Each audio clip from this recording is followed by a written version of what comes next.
Yeah, welcome back. This is Newsfile. It's your most authoritative news analysis platform. And here on Newsfile, we put Ghana first. And let's get to meet our guests for this morning. And our guests are Gottfried Bokwing, Professor of Finance and Economist. He's at the University of Ghana. Dr. Stephen Amwa is MP in Shaiso and MP in Shaiso and member Finance Committee of Parliament.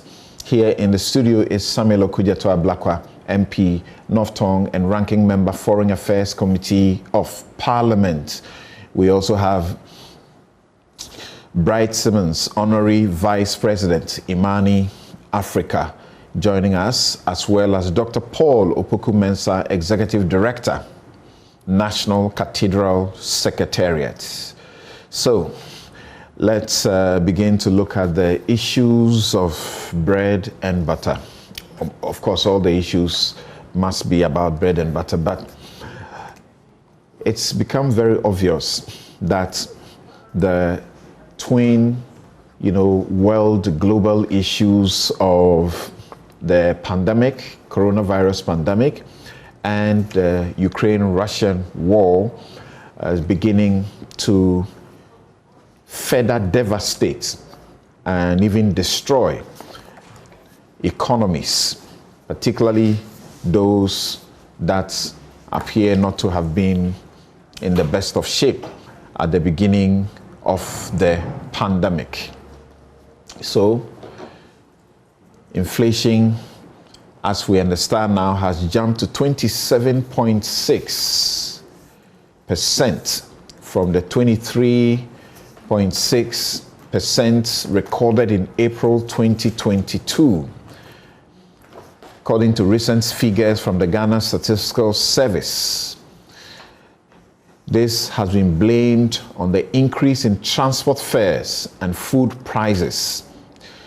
According to the government statistician, Professor Kobna Enim, the rate of inflation for transport is at 39.0%, household equipment and maintenance 33.8%, housing, water, gas, electricity 32.3%, food and non-alcoholic beverages 30.16% were higher than the national average 27.6%. And in May 2022, 12 of the 13 divisions recorded inflation rates higher than the rolling average from June 2021 to May 2022. Now, as we know, the floods have also been devastating the country, not only in Accra. Outside Accra, it's not been the best. So let's begin to ask the question, as fuel prices are going up even further, what is life going to be like in the coming weeks, days, months? And will this be reversed anytime soon? First, Okudzeto is with us in the studio, so let's have your view of how you appreciate the way things are going now, as far as inflation is concerned. Well, thank you very much, Samson. Good morning to you, to the panel, and to all our distinguished viewers and listeners across the globe. Difficult times, isn't it? I mean, these are really, really tough times. As Member of Parliament, anytime you go to the constituency, anytime you pick your phone, you just have no choice but to really feel for your constituents and feel for the people who not too long ago were very comfortable, and will assist even with other social interventions that you are carrying out in your constituency. They are all reeling now, and savings have run dry. You have a situation where salaries no longer take people home. I mean, a friend was doing an analysis with me a few days ago about how the cost of fuel alone at the end of the month consumes the entire salary that he earns. And so he's even wondering if he shouldn't pack his vehicle. So everybody can feel the bite. And you look at the stats, and they are not getting any better. This is the worst inflation number in over 2 decades, we are told. And prices of goods and services are up. Everything is going up, except salaries. I was looking at some analysis that Metro TV did yesterday. I was on the set, and they were comparing Ghana with some 14 other countries, and our minimum wage is amongst the lowest. Actually, it was only Gambia and Ethiopia that had a better minimum wage than us, and yet we have the worst inflation, and yet our fuel prices are the highest, on the continent. So we are really in particularly excruciating times, and something must be done, particularly with the cost of fuel. The impression has been created that these are matters that are out of the hands of those who run the economy. I disagree. There are 3 factors when you look at the fuel pricing. You have the world market prices, right? Then you have the taxes and levies, and then the third component, it's the exchange rate. So the exchange rate is within our capacity. The managers of the economy who had professed some superior, managerial abilities must bring that to bear and rein in the depreciating currency. Then you come to the taxes and levies, Samson. It's atrocious that we are keeping these 12 taxes and levies. And the last time we did an analysis in Parliament, it was amounting to almost 40% of the price buildup, what you pay at the pump. Energy debt recovery levy, road fund, energy fund levy, price stabilization recovery levy, sanitation and pollution levy, energy sector recovery levy, special petroleum tax, primary distribution margin, bust margin, fuel marking margin, marketers margin, dealers, retailers and operators margin. 12 taxes and levies, 40% of the price buildup. This is where something can be done. This week, we filed a question in Parliament. The Deputy Energy Minister re-echoed what the President told workers on May Day, that they are not in a position to do something about the taxes and levies. We disagree. We are appealing to government. And you see, it's about addressing the expenditure side of things. Government expenditure is still too high. I have been tracking these matters, as you know, in Parliament. And when you see the things that government is spending on, you see what government priority is.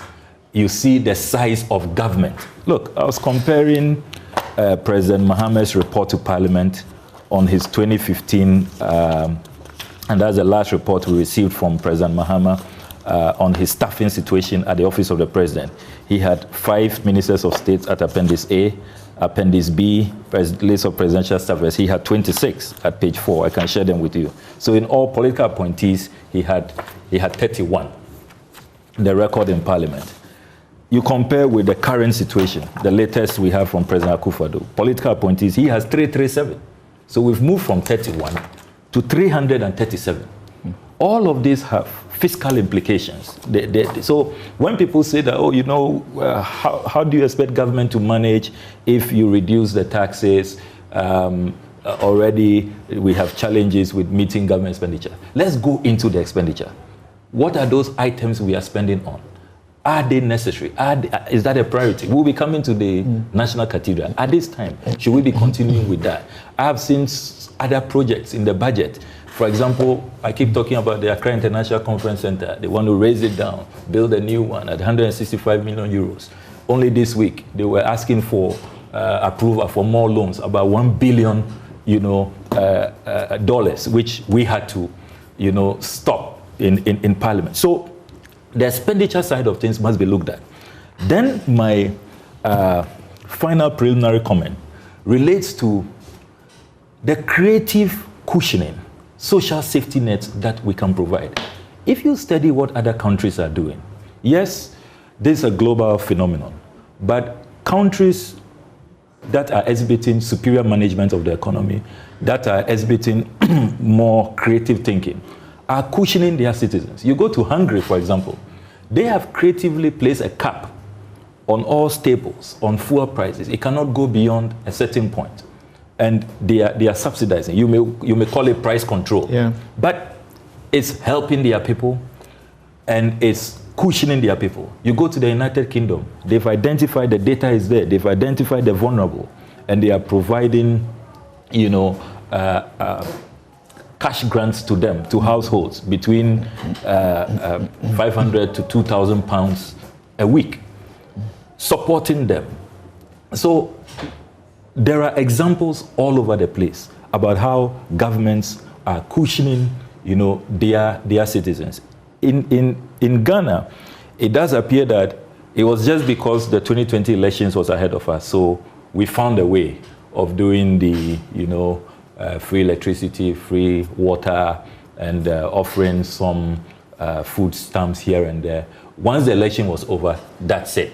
We just rather impose more taxes. So we should be looking at serious cushioning. And what is making this situation even worse is that all of the traditional safety nets that could have even helped ameliorate the plight of the people are all in arrears. LEAP is not really going. Government has not supported LEAP in a long time. You take NAPCO. NAPCO has not been paid for about 8 to 9 months now. So the traditional safety nets are all struggling. Health insurance is in crisis. It's owed over 2 billion cedis. So we have to be careful. You see, this is now an existential threat for this democracy. See what happened in Sri Lanka. The economic crisis we are faced with now has shown that if you do not manage the situation well and you don't step in and offer the people some reprieve, it can undermine your democratic stability, and the people can just rise up, say enough is enough, and just topple the leadership, and that's the end of your democracy. So yes, I see government all over the place about some terrorists coming from outside, some imminent threats and all of that. I think that they should rather pay attention to the current economic crisis, the excruciating hardships, the torture economically that the people are going through. It's just unsustainable. So government should look at the expenditure side of things, reduce expenditure drastically, cut down on all of these prestige projects. They can hold on, and let's channel our resources into cushioning the people. Okay. As for the taxes and levies, these 12 taxes and levies on the petroleum price buildup, there is absolutely no justification to keep them, in these really, really tough times. Okay, and we had some rather lengthy discussions on these taxes that form 40% of the price buildup. Sometime in 2021, we are back to this discussion again. I'm looking at the Ghana Business News, Emmanuel Dogbovi's Ghana Business News, and the headline on November 29, 2021 was, "You pay so much for fuel in Ghana because 40% of price is taxes," and they give the full list. I thought we promised to do something about it. There was a promise to do something about it, but still we are there. Professor Bokwin, and please, viewers and listeners, share with us how you are coping. Share with us how you are coping. Hashtag Newsfile. Those of you normally sending us messages by Twitter, also post them and we'll share them with the rest of the world. How are you coping in the ever rising cost of living? goods, prices of goods are just rising. Will they even ever come down? The cost of living in Ghana is getting unbearable, with prices of goods and services increasing by over 26% on the national inflation average. Yes, Professor Bokwing, what will be your first commentary, and embedded in that, how should the state look to resolving these issues?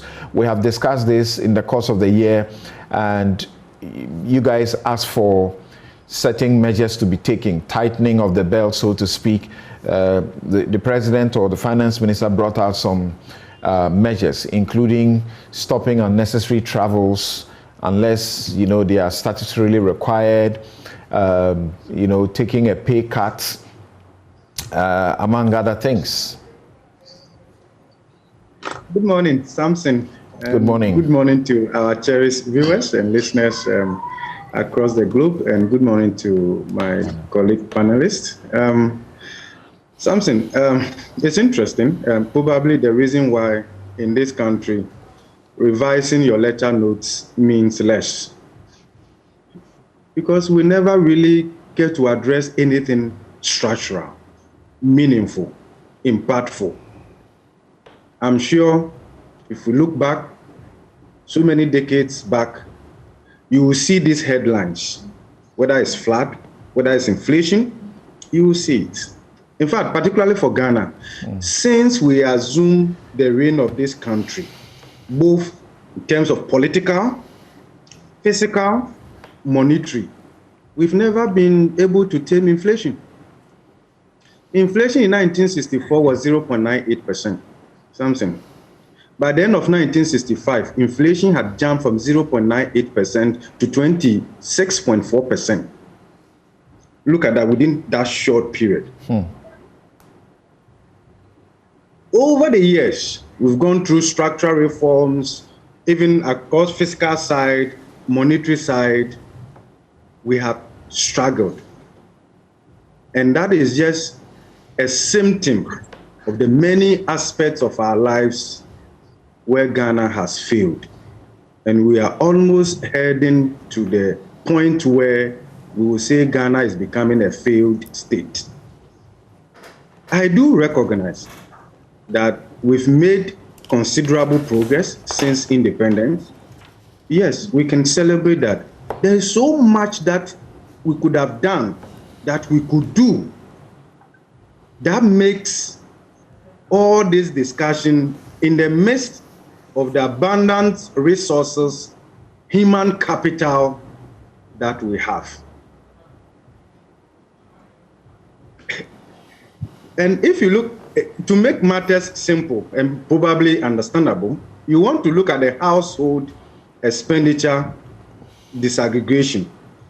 And then you look at the drivers of inflation. Samson, you will realize that the average Ghanaian spends the household expenditure on food alone, the data available is around 42.9% on food. So when you see food inflation rising the way we have seen by the data, that is quite worrying, because it tells you the concentration of household expenditure and the impact. Then you want to look at housing, you want to look at transportation, and the rest of them. That said, then you want to look at the layers of taxes. Heavily indirect tax handles. And we have said that there is no way you could guarantee private sector leadership in your economic transformation drive with these burdens on ordinary Ghanaians and the private sector. Samson, if you're an average worker in Ghana and you look at the proportion of your expenditure on food, rent, transportation, and the rest of them, it's practically very difficult to save. You can understand why our savings rate in this country is very low, whilst our investment requirement is high. That gap we then tend to liberalize the environment and make it so conducive to foreign investors to fill the gap in order to realize our economic dream underpinned by the strategy. When it happens that way, it's going to be difficult for the average Ghanaian to actually make significant savings in order to take advantage of even the limited economic opportunity available. When you do the effective tax burden on the average Ghanaian, you look at, you are in the top end, you pay 25%, assuming you spend 60% of your disposable income on consumption, you look at the layers of taxes. VAT, 12.5%, GET Fund, NHL, this, COVID levy, this levy, that levy, and you put everything together, you are hitting in excess of 60%. When you look at all these things, there is no breathing space for the average Ghanaian. It gets worse for those who are on pension and their livelihood is on the strength of the law from SNIT and maybe latter generation tier 2. Because they are on fixed pension and they are impacted much more. Remember, not every Ghanaian who retires at the age of 60 gets ex gratia, regardless of how you describe it and justify it. But the average teacher who teaches for 30 years, he goes home with practically nothing. And I'll share something with you. When I went to my village and I saw this man walking by the road, and he actually was stopping my car. I was wondering where he got that boldness from. When I stopped, Samson, this was my teacher in GSS 1. GSS 1. In fact, when I went to GSS, there were only 2 teachers. So those of us in GSS 1, there was no one taking care of us because they had to handle GSS 2 and then GSS 3. I went to GSS, my biggest problem was how to read. Of course, typical from Ashanti region where they use tree to explain adverb. This man told me he had gone on pension. And when he mentioned the amount to me, I almost wept. The little I could do immediately was to give the malt I was going to take to him and ask him to join me in my car. This is somebody who has labored for over 30 years. Maybe this was just by the way. Does it look like we are getting out of this now? The answer is no. The reason I'm saying so, Samson, is that we have austerity staring on our face. And fiscal consolidation, either we do it under an IMF program or the measures we impose on ourselves, tells you that the fiscal consolidation we are implementing requires some adjustment costs that will be borne by the citizens, oftentimes unevenly distributed, heavily against the poor, marginalized, socially excluded. The inflation you are talking about, 27.6%, Samson, yours may be higher than that. Mine could be lower than that, just as an example. Yeah. Because it varies from region to region, it varies from district to district, it varies from an individual to another individual, because your consumption pattern will have a different inflation from my consumption pattern, from the Honorable Samuel Okujeto, so it varies. Somebody's own could be probably in the 40s. But of course, because we are actually not taking the survey from all the markets, how about the online shopping market and the rest of them? This is how challenging it is. To put matters within perspective, you want to look at this within our peers, and I think you mentioned that, which is very useful. The only caveat is that for Francophone countries, the comparison may not be that straightforward because the pass-through of exchange rate to inflation may be a bit mute for them compared to Ghana because they use the Francophone CFA akin to the euro, so the depreciation is not that strong as compared to Ghana that operates flexible, managed flexible exchange rate mechanism. But of course, you can compare Ghana to Kenya, you can compare Ghana to Nigeria and other countries. And then you see the variation in the price build-up. When you put all these things together, it will be unique to outsource all of this to just external factors. When COVID came, we did analysis and we said that, in fact, food nutrition started deteriorating from Ghana and West Africa broadly from 2014. You can check the data. The conclusion was that Africa, Ghana for that matter, must prioritize agricultural spending. Okay, link that to agribusiness and industrialization as an effective response to COVID-19 because it was just a matter of time and hunger, food malnutrition will kill more people than the virus itself. Of course, our president told us that we should eat kontomire and other things. Maybe that was the time we should have started planting more kontomire. How do you eat it when it is not available? So far, the best feedback for government flagship program is what we are discussing right now. Planting for food and jobs. Samson, where is the food and where are the jobs? It is factors and drivers like this that reveals the resilience of your policy and your economy. So when macro global level, the impact is pervasive. We are not here to deny that.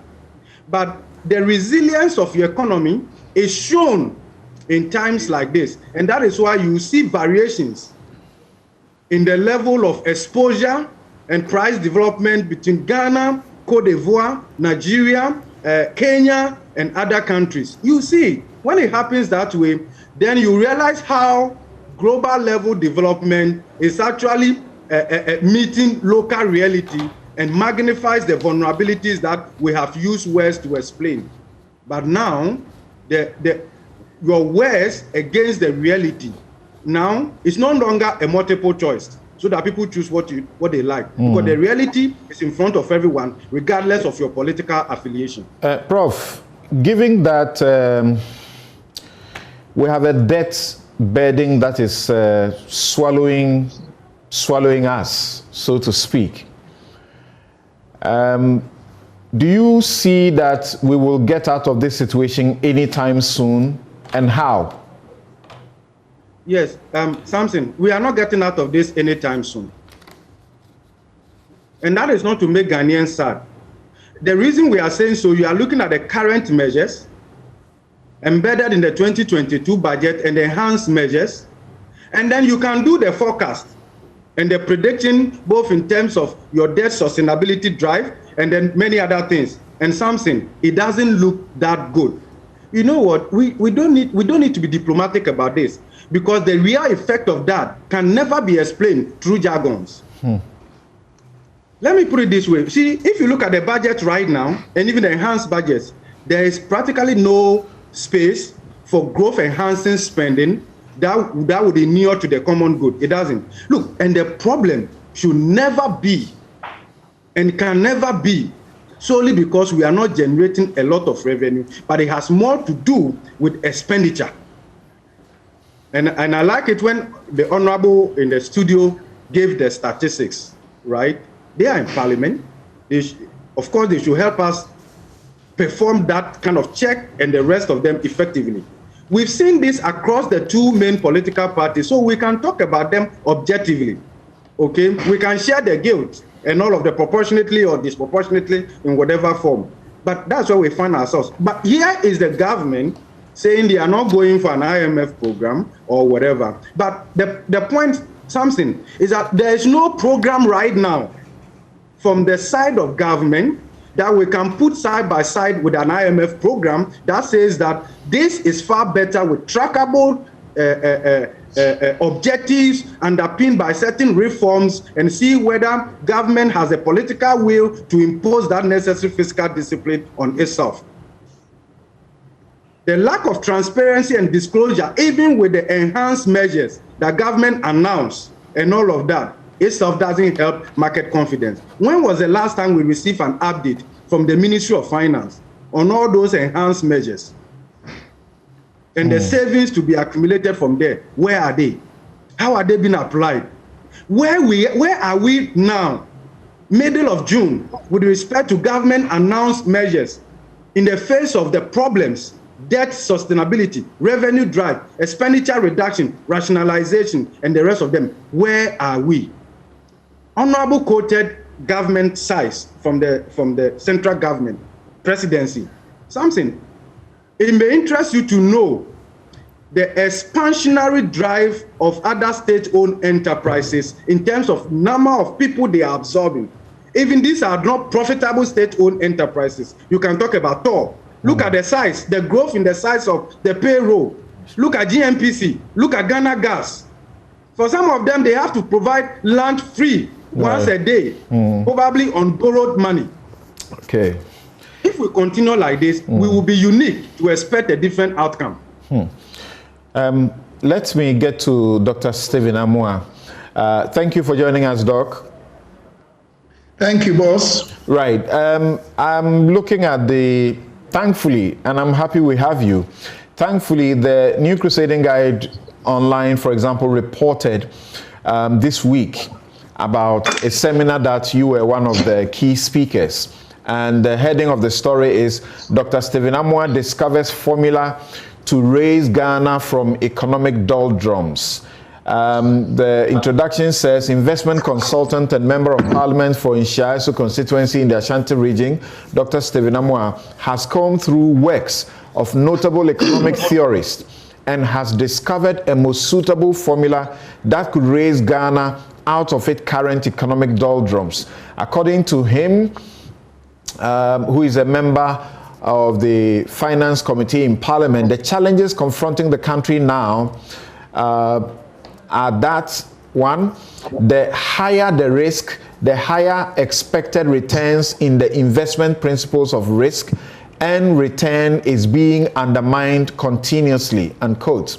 And that his formula, which was published, which has been published and developed in 2020, integrates all the relevant variables and gives conditions and recommendations to enable banks and portfolio managers to reduce risk of industry collapse. Then you mention a few other things. Let me add this paragraph. It says, speaking at a day's seminar at the International Conference Center in Accra on Monday to a packed to capacity audience, both local and global economists themed identifying and redefining the economic fundamentals of developing economics, anomalies and challenges.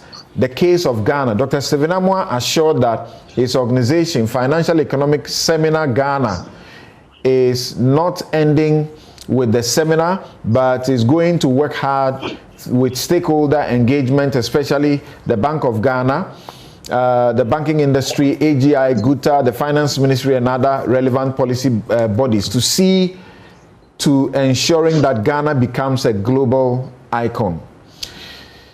What exactly is this solution that you are proffering to get this country out of the current circumstances that we find ourselves? It's a global situation, except that we are worse. Thank you very much, and my regards to Prof. and Honorable Kujatu and our viewers this morning. Thank you for this opportunity.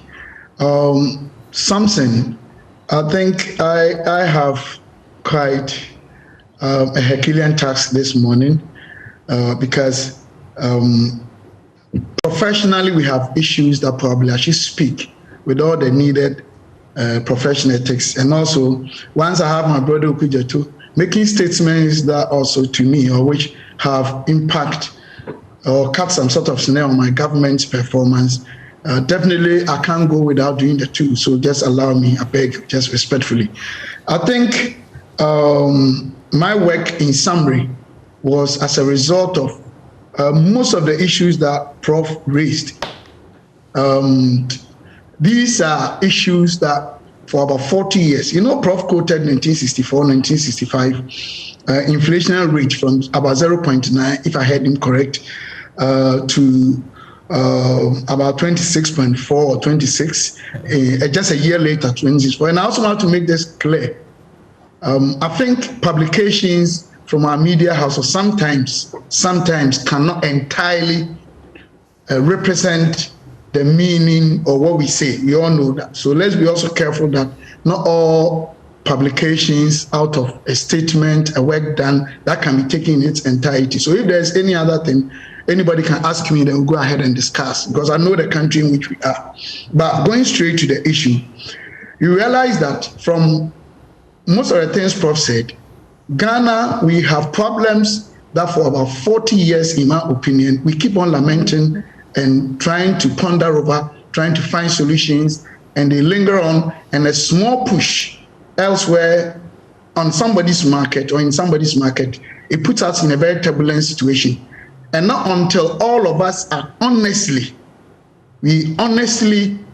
get involved in making sure that this has been a ritual, cultural thing we don't need. They are dysfunctional, and as a result, as a country, we need to stop politicization in a way at a point, which I think MPP and this, we can all be faulted or whatever, and find an everlasting solution to some of these. Some will not work out.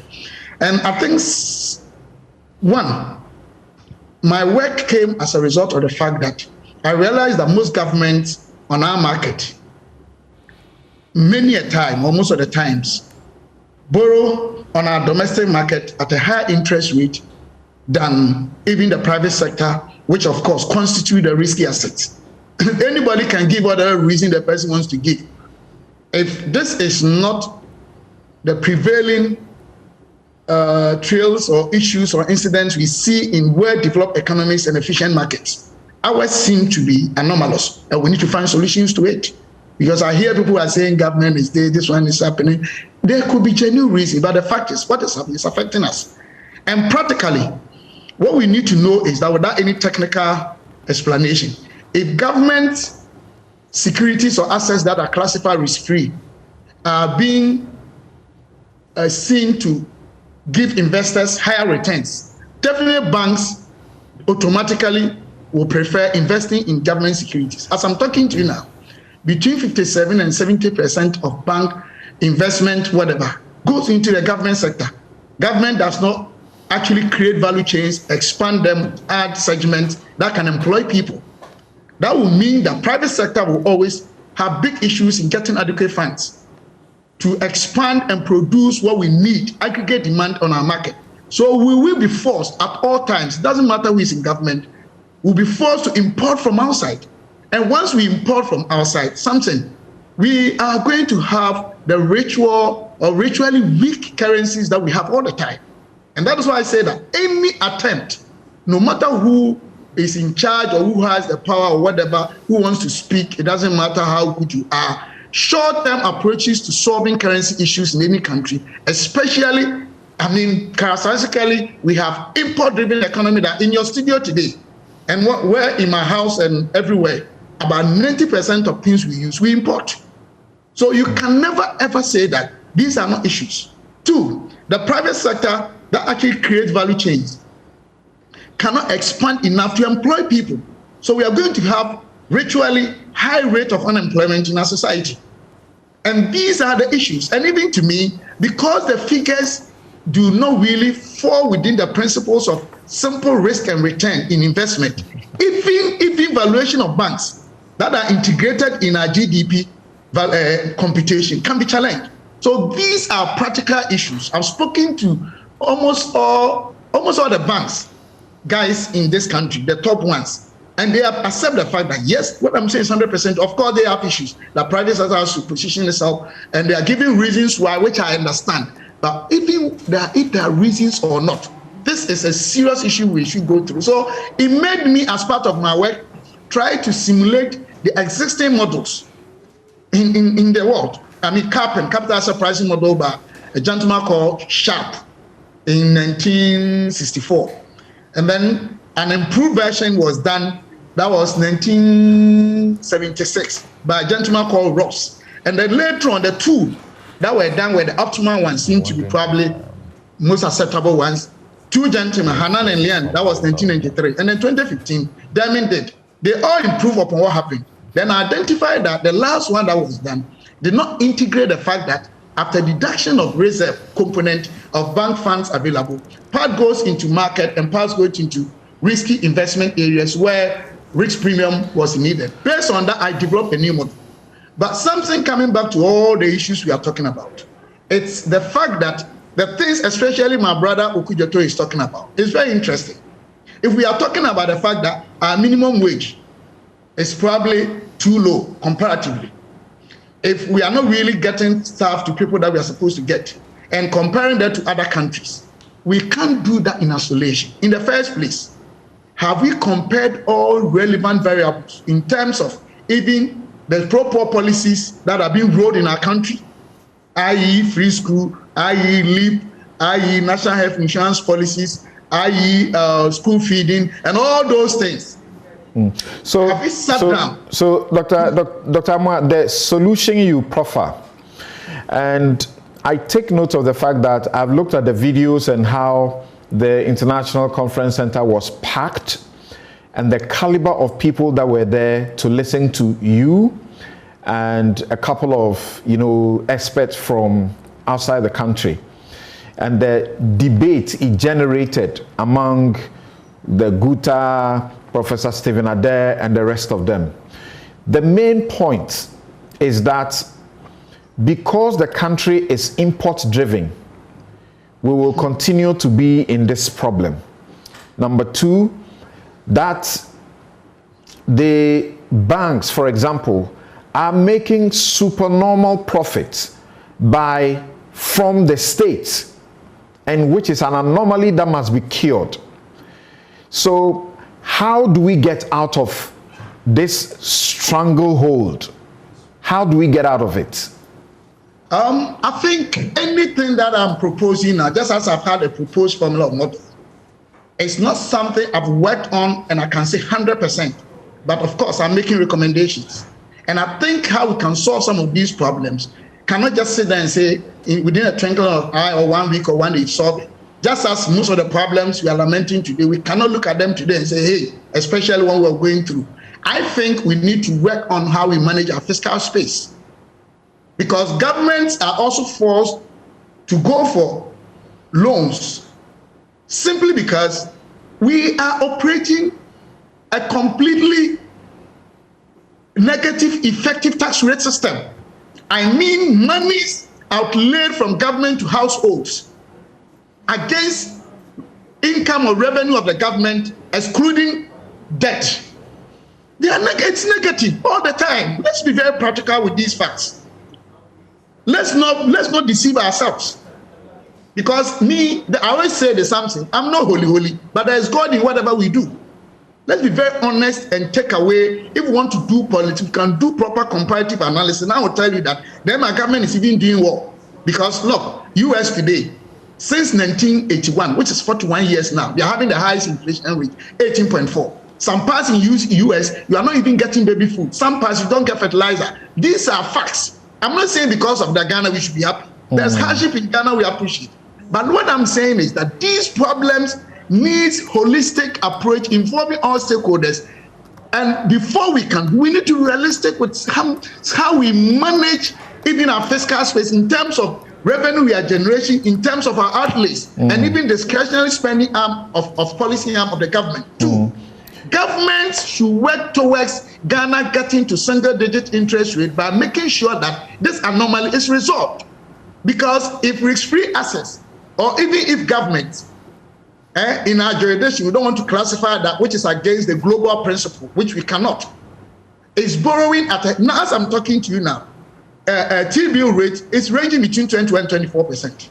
The bank's rate between 9 and 11. I mean, the industry average. Check the difference. Who will give his money to the private sector? So we need to take the bull by its horn, try to adopt review our regulatory framework and policy framework, and also go through the market forces that determine some of these rates. There could be cartel, there could be probably, how do I put this word, like condoning system or something that probably we might not have known. But whatever it is something we need to solve. My very final question to you, Steve, will be... That you end me or I have the chance to talk. We have to end the show at a point. So my final question to you is, you are in government. Like 1 minute or 2 minutes. You are in government. You are on the finance committee. We know that you participate in discussions about, you know, the economic management of the country somewhat. Fiscal space management is a government responsibility. Sure. So, who are you preaching to now?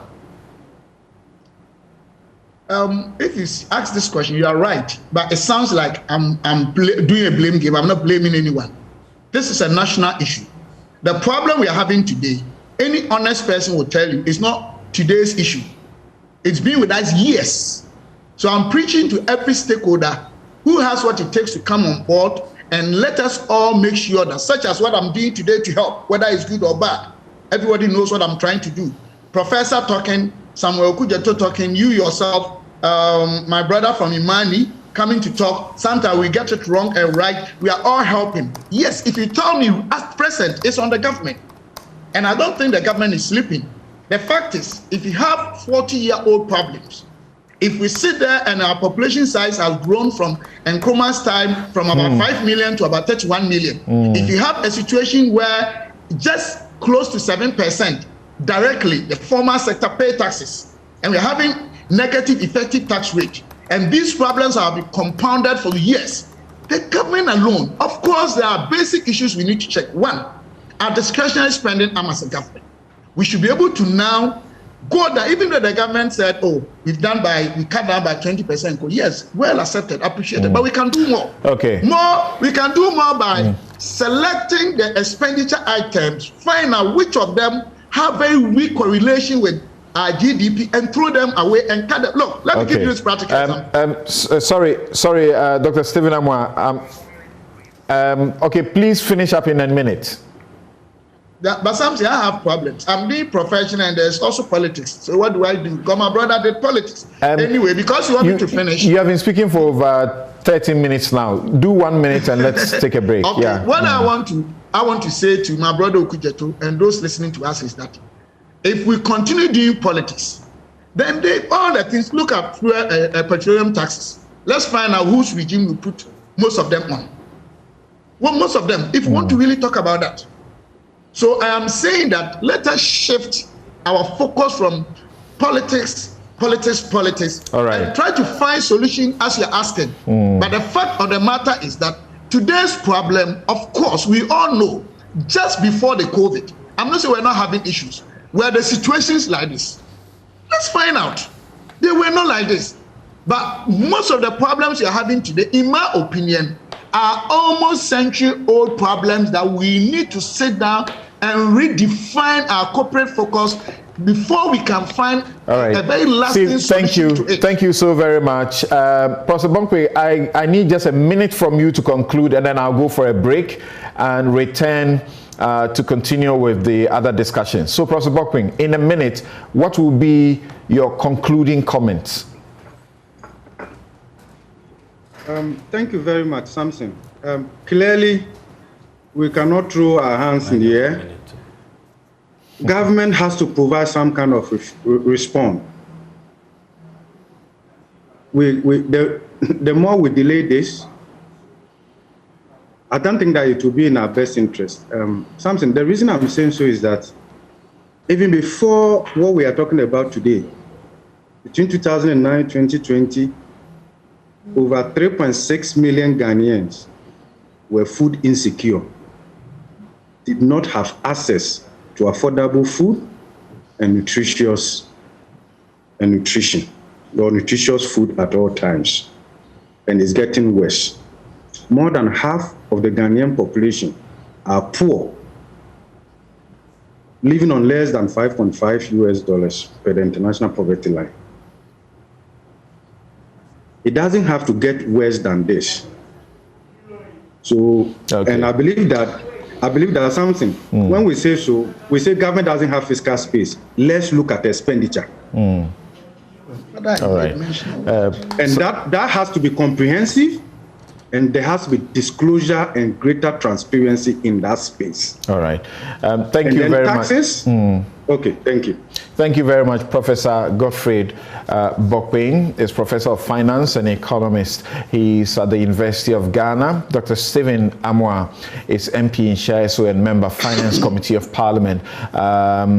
We will break here and return shortly to begin with the discussion on the matters arising from the cathedral and questions of accounting.